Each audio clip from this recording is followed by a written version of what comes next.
নমস্কার বন্ধুরা, education culture YouTube চ্যানেলে তোমাদের স্বাগতম।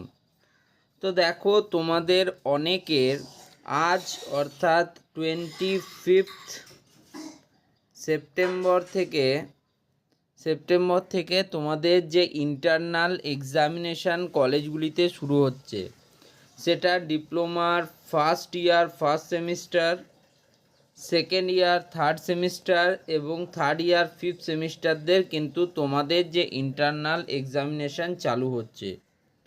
তো অলরেডি যারা তোমরা ডিপ্লোমার থার্ড ইয়ার ফিফথ সেমিস্টারে পড়ছো, তারা তোমাদের কিভাবে ইন্টারনাল এক্সামিনেশান হয়, মার্কিং স্কিম কি থাকে এবং ইন্টারনাল এক্সামিনেশনের মার্কস কিভাবে তোমাদের এক্সটার্নাল এক্সামিনেশনের প্রভাব ফেলে, সে সমস্ত বিষয়ে অলরেডি তোমরা জানো। বাট যে সমস্ত স্টুডেন্টরা তোমরা প্রথমবার ইন্টারনাল এক্সামিনেশান দিচ্ছ বা দেবে, তাদের ক্ষেত্রে কিন্তু ব্যাপারটা আলাদা। তারা অনেকেই এখন অবধি ঠিক করে বুঝে উঠতে পারছো না যে তোমাদের ইন্টারনাল এক্সামিনেশান কিভাবে হবে, এবং এমনকি তোমরা অনেকেই তোমাদের সিলেবাস সম্বন্ধেও ওয়াকিবহল নও। তাই এই ভিডিওতে আমি তোমাদের ডিটেলসে সেই সব বিষয়ে আলোচনা করব যেগুলো তোমার অ্যাজ এ ডিপ্লোমা স্টুডেন্ট জানা প্রয়োজন। তো দেখো, West Bengal State Council of Technical and Vocational Education and skill ডেভেলপমেন্টের তরফ থেকে তোমাদের ডিপ্লোমা কোর্সেসের কী সিলেবাস থাকবে সেই বিষয়ে তারা কিন্তু একটা নোটিফিকেশান পাবলিশ করেছে। তো দেখো, তোমাদের স্টেট কাউন্সিলের যে অফিসিয়াল অফিস, সেটা হচ্ছে তোমাদের কারিগরি ভবন, 4th floor, plot number B/7, action area 3, new town, Rajarhat, Kolkata 7,60,000। তো দেখো, West Bengal State Council of Technical and Vocational Education and Skill Development curriculum for diploma courses in engineering and technology semester 1 common to all branches. তোমরা জানো, first সেমিস্টারে প্রত্যেকটা ব্রাঞ্চের ক্ষেত্রে কিন্তু syllabus একই হয়ে থাকে। তোমাদের আগেই আমি বলেছিলাম যে তোমাদের এই যে সিলেবাস রয়েছে, সিলেবাসের কিছু পোর্শন থাকবে তোমাদের থিওরিটিক্যাল এবং কিছু পোর্শন থাকবে সেশনাল বা প্র্যাকটিক্যাল কিছু সাবজেক্ট। যেমন ধরো, তোমাদের এখানে তোমরা দেখতে পারবে সবার প্রথমে serial number, category of course, course title, hours per week, total contact hours per week, credits and marks এর কিন্তু আলাদা আলাদা করে তোমরা দেখতে পাচ্ছ রো ওয়াইজ লেখা আছে। এবার কলাম ওয়াইজ দেখো, সিরিয়াল নাম্বার 1, 2, 3, 4, 5, 6 করে লেখা রয়েছে, এবং তার সাথে তোমাদের ক্যাটাগরি অফ কোর্স, মানে যে সাবজেক্টটা তোমাকে পড়ানো হচ্ছে সেটা কোন কোর্স ক্যাটাগরিতে পড়ে সেটা কিন্তু লেখা আছে। একইভাবে তোমাদের কোর্স টাইটেল বলতে তোমাদের সাবজেক্ট বা যে টাইটেল সেটার কিন্তু কথা এখানে বলা আছে। নেক্সট হচ্ছে দেখো, আওয়ার্স পার উইক। একটা উইকে তোমরা কতক্ষণ কন্ট্যাক্ট কলেজ তোমাদের করবে, অর্থাৎ কতক্ষণ তোমাদের ক্লাসেস হবে, সেটা কিন্তু এখানে লেখা আছে। ক্রেডিটস বলতে যে সাবজেক্টের গুরুত্ব যত বেশি, সেই গুরুত্বটাকে দেখানোর জন্যই ক্রেডিটস বলে আমরা এটাকে ব্যবহার করি। আর মার্কস তোমরা দেখতে পাচ্ছ 100 মার্কস করে কিন্তু এক্সামিনেশন হবে। এই ক্রেডিট এবং মার্কস কিভাবে তোমাদের রেজাল্টে ক্যালকুলেট করা হয় সেটা যদি তোমরা জানতে চাও, তাহলে কিন্তু আমার ভিডিও আছে, সম্পূর্ণ রেজাল্টের ভিডিও আছে, সেটা কিন্তু আমি সেখান থেকে তোমাদের বলবো যে তোমরা দেখে নিও। যদি অসুবিধা হয় আমি এবছরেও নতুন করে বানিয়ে দেবো। যাই হোক, দেখো, তোমাদের ম্যাথামেটিক্স 1, অ্যাপ্লাইড ফিজিক্স 1 এবং অ্যাপ্লাইড কেমিস্ট্রি, এই তিনটে সাবজেক্ট তোমাদের পড়ে বেসিক সায়েন্সের আন্ডারে। বেসিক সায়েন্স বলতে যে তুলনামূলক হাই স্কুল লেভেল যে সায়েন্স পড়ে তার আন্ডারে, এইচএস সায়েন্সে। তো ম্যাথামেটিক্স 1, অ্যাপ্লাইড ফিজিক্স 1 এবং অ্যাপ্লাইড কেমিস্ট্রি প্রত্যেকটার জন্য তোমরা কিন্তু 3 ঘন্টা করে কন্ট্যাক্ট হবে, মানে কলেজে এক সপ্তাহে 3 ঘন্টা করে টোটাল 9 ঘন্টার ক্লাসেস হবে, যার মধ্যে 6 ঘন্টা হবে লেকচার এবং 3 ঘন্টা হবে থিওরি। এবার দেখো, এই যে প্রত্যেকটা সাবজেক্ট অর্থাৎ ম্যাথামেটিক্স, অ্যাপ্লাইড ফিজিক্স এবং অ্যাপ্লাইড কেমিস্ট্রি, এই তিনটে সাবজেক্টই হচ্ছে তোমাদের থিওরি সাবজেক্ট, এবং যেহেতু এগুলো থিওরি সাবজেক্ট তাই এর ক্রেডিট মার্কসও কিন্তু বেশি, এবং এর ক্রেডিট দেখো কিন্তু প্রত্যেকটা 3 করে, অর্থাৎ টোটাল এখান থেকে তোমরা 9 ক্রেডিট কিন্তু পেতে পারো। এরপর হচ্ছে দেখো, তোমরা মার্কস পাবে। মার্কস কিন্তু প্রত্যেকটার 100 মার্কস করেই থাকছে। নেক্সট হচ্ছে দেখো তোমার হিউম্যানিটিজ অ্যান্ড সোশ্যাল সায়েন্স থেকে তোমাদের একটা সাবজেক্ট দেওয়া হয়, সেটা হচ্ছে কমিউনিকেশন স্কিলস ইন ইংলিশ। তো তোমরা জানো বর্তমান সময়ে কমিউনিকেশন স্কিলস কতটা ইম্পর্ট্যান্ট, এবং সেটা যদি ইংলিশে তোমার পাক্কা হয় বা শিওর হয় তাহলে খুবই ভালো হয়। তো সেই কারণটাকে বিশেষভাবে চিন্তা করে হিউম্যানিটিজ অ্যান্ড সোশ্যাল সায়েন্সের এই কমিউনিকেশন স্কিলস ইন ইংলিশ এই সাবজেক্টটা স্টেট কাউন্সিল ইন্ট্রোডিউস করেছে। তো দেখো এর জন্য সপ্তাহে তোমরা 2 ঘন্টার ক্লাস পাবে।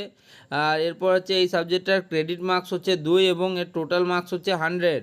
তার মানে বুঝতে পারছো এই যে 4টে সাবজেক্ট, এই 4টে সাবজেক্টই কিন্তু থিওরি সাবজেক্টের মধ্যে পড়ে। নেক্সট এবার দেখো ইঞ্জিনিয়ারিং সায়েন্সেস। ইঞ্জিনিয়ারিং সায়েন্সের মধ্যে দেখো 2টো সাবজেক্ট দেওয়া হয়েছে, ইঞ্জিনিয়ারিং গ্রাফিক্স এবং ইঞ্জিনিয়ারিং ওয়ার্কশপ প্র্যাকটিস। তোমরা এই দুটি নাম থেকেই বুঝতে পারছো ইঞ্জিনিয়ারিং গ্রাফিক্স, যেটাকে আগে বলা হতো ইঞ্জিনিয়ারিং ড্রয়িং, এবং তার সাথে ইঞ্জিনিয়ারিং ওয়ার্কশপ প্র্যাকটিস, এই দুটো সাবজেক্টই কিন্তু হচ্ছে তোমার প্র্যাকটিক্যাল সাবজেক্ট। তাই দেখো এখানে তোমরা এর থেকেও বুঝতে পারবে যে আওয়ার্স পার উইকে কিন্তু প্র্যাকটিক্যাল সেশনে এগুলোকে দেওয়া হয়েছে, এবং প্র্যাকটিক্যালে 3 ঘন্টা করে তোমাদের কিন্তু ক্লাসেস হবে, দুটো সাবজেক্টে 6 ঘন্টা, এবং এর ক্রেডিট রয়েছে 1.5 মানে 1.5, এবং টোটাল মার্কস কিন্তু 100। এগুলো হচ্ছে তোমার প্র্যাকটিক্যাল বা সেশনাল সাবজেক্ট। এরপর হচ্ছে দেখো applied physics 1 lab, applied chemistry lab. তো এগুলো বেসিক সায়েন্সের আন্ডারে, এবং এগুলো যেহেতু প্র্যাকটিক্যাল সাবজেক্ট নাম থেকেই বুঝতে পারছো ল্যাব রয়েছে। তো দেখতেই পাচ্ছ এখানে কিন্তু তোমাদের কন্ট্যাক্ট আওয়ার্স রয়েছে 2 ঘন্টা করে উইকে, এবং এর ক্রেডিট হচ্ছে অত্যন্ত কম 1 করে, এবং মার্কস হচ্ছে 100।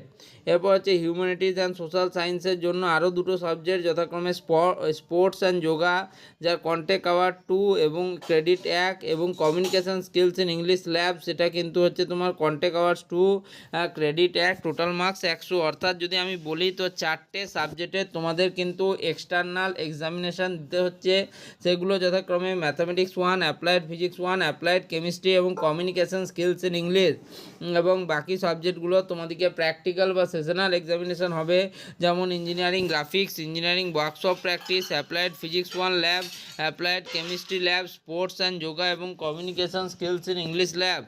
ওকে, অর্থাৎ টোটাল ক্রেডিট মার্কস হচ্ছে তোমার 18, যার মধ্যে কিন্তু তোমার ম্যাথস, ফিজিক্স, কেমিস্ট্রি এবং communication skills in English total 11 credit share করছে নিজেদের মধ্যে, এবং টোটাল তোমাদের ফার্স্ট সেমিস্টারের মার্কস হচ্ছে 1000 মার্কস, 1000 মার্কসের কিন্তু তোমাদের পরীক্ষা হবে। এরপর দেখো আমি তোমাদের একটু এক্সামিনেশান স্কিম সম্বন্ধে বলে দিই, কারণ ডিটেলসে যদি আমি সিলেবাস এখন ব্যাখ্যা করতে যাই তাহলে ভিডিওটা অনেক বড় হবে এবং তোমাদের বোরিংও মনে হতে পারে। তার কারণ আমি কিন্তু যখন ক্লাসেস করাবো তখন প্রত্যেকটা সাবজেক্টের সিলেবাস, ডিটেলড সিলেবাস এবং কোর্স কন্টেন্ট আমি তোমাদের প্রোভাইড করব, এবং সেটা আসবে আমার ইজি লার্নিং যে চ্যানেল রয়েছে সেখানে। এখানে তোমরা কিন্তু তোমাদের সাজেশানগুলো পেয়ে যাবে ইন্টারনালের। তো দেখো এবার আমি আসি একদম, দেখো আমি ম্যাথামেটিক্স, তোমরা দেখতে পাচ্ছ এখানে সামনে ম্যাথামেটিক্স রয়েছে। এরপর এক্সামিনেশান স্কিম, যেটা তোমাদের রিসেন্ট কিন্তু ইন্টারনাল এক্সামিনেশান রয়েছে, তার জন্যই আমি এক্সামিনেশান স্কিমটা বলছি। এক্সামিনেশান স্কিমের আমি খালি বলবো এখন ফর ইন্টারনাল তোমাদের যে অ্যাসেসমেন্টের 40 মার্কস সেটা নিয়ে, তার কারণ এক্সটার্নাল এখন তোমাদের দেরি আছে এবং জানার এখনই প্রয়োজন নেই। তো দেখো তোমাদের কিন্তু এই যে এখন যেটা কলেজে হচ্ছে সেটাকে বলে ইন্টারনাল এক্সামিনেশানস, ঠিক আছে, ইন্টারনাল এক্সামিনেশান। আবার অনেক ক্ষেত্রে এটাকে কিন্তু ক্লাস টেস্ট এক্সামিনেশনও বলা হয়। তোমরা ভালো করে দেখবে, কোনো টিচার এটাকে বলবেন ইন্টারনাল এক্সামিনেশান, কোনো টিচার বলবেন ক্লাস টেস্ট এক্সামিনেশান, দুটোই কিন্তু একই বোঝায়।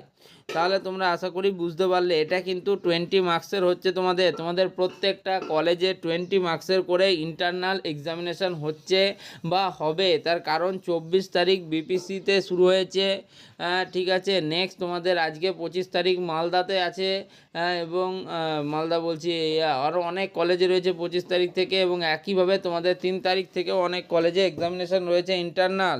তো ইন্টারনালটা যেহেতু কলেজের নিজস্ব ব্যাপার, সেক্ষেত্রে তারা কিন্তু 2-4 দিন আগে পিছিয়ে ইন্টারনাল নিয়ে থাকে। এটা কিন্তু কিছু সমস্যার কথা নয়, হয়তো তোমার কলেজে 2 দিন আগে হয়েছে, কোনো কলেজে 2 দিন পর হবে।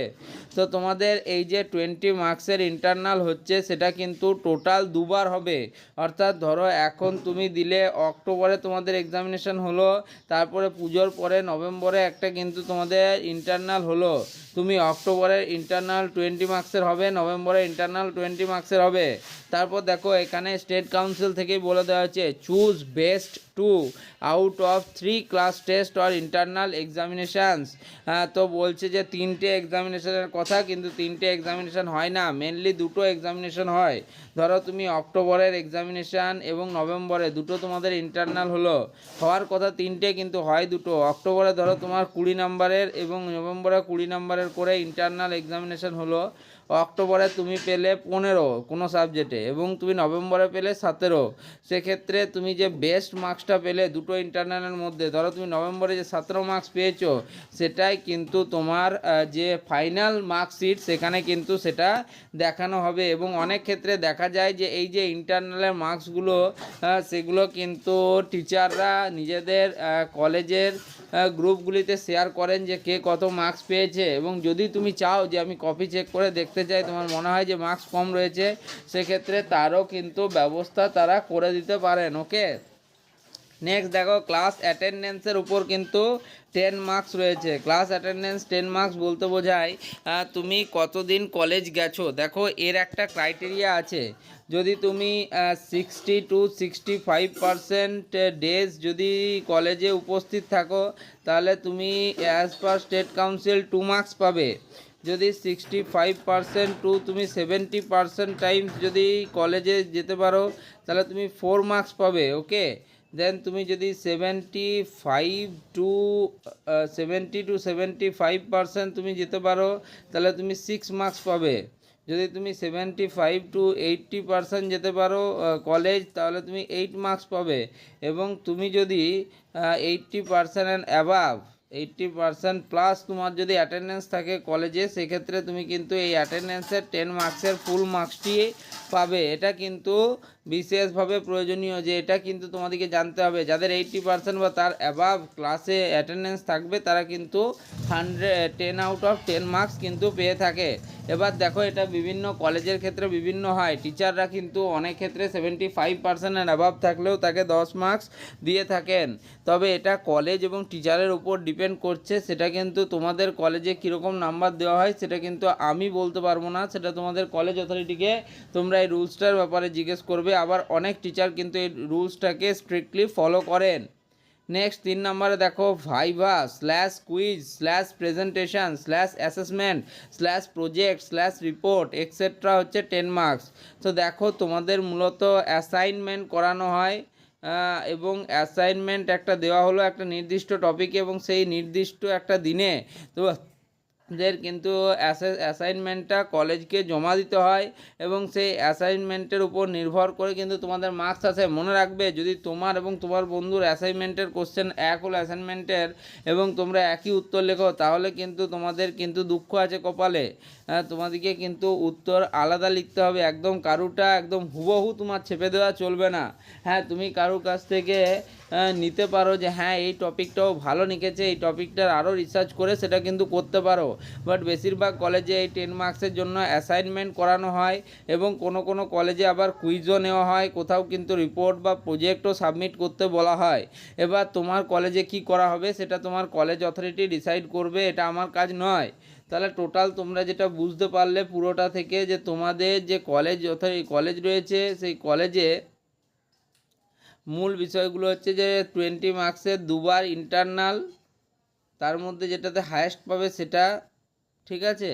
তোমাদের 10 মার্কসের হচ্ছে ক্লাস অ্যাটেন্ডেন্স সিএ এবং বাকি অ্যাসেসমেন্টের জন্য তোমাদের কিন্তু 10 মার্কস, অর্থাৎ টোটাল 40 মার্কস কিন্তু তোমাদের কলেজ থেকে তোমাদেরকে দেওয়া হবে। এবার 40-র মধ্যে তুমি যদি 36 পাও বা 35 পাও বা 30 পাও, তাহলে সেই মার্কসটা কিন্তু গিয়ে পরে এক্সটার্নালে অ্যাড হবে। আশা করি তোমরা পুরো বিষয়টা, অর্থাৎ কি হয় ইন্টারনাল অ্যাসেসমেন্ট কি, আমাদের ক্লাস টেস্ট এক্সামিনেশান বা ইন্টারনাল এক্সামিনেশান যেটা হচ্ছে সেটা কতবার হয়, কত মার্কসের হয়, ঠিক আছে, এটার মার্কস কি এক্সটার্নালে অ্যাড হয় কি না, আশা করি প্রত্যেকটা টপিক একদম তোমাদের মাথায় গেঁথে গেছে। এর পরেও যদি তোমাদের কোনো প্রবলেম হয়, অবশ্যই কিন্তু ভিডিওর নিচে কমেন্ট বক্স আছে, কমেন্ট বক্সে গিয়ে কমেন্ট করতে পারো ইন্টারনাল এক্সাম রিলেটেড। যাই হোক, এই ভিডিওটা এখানেই শেষ করলাম, ধন্যবাদ।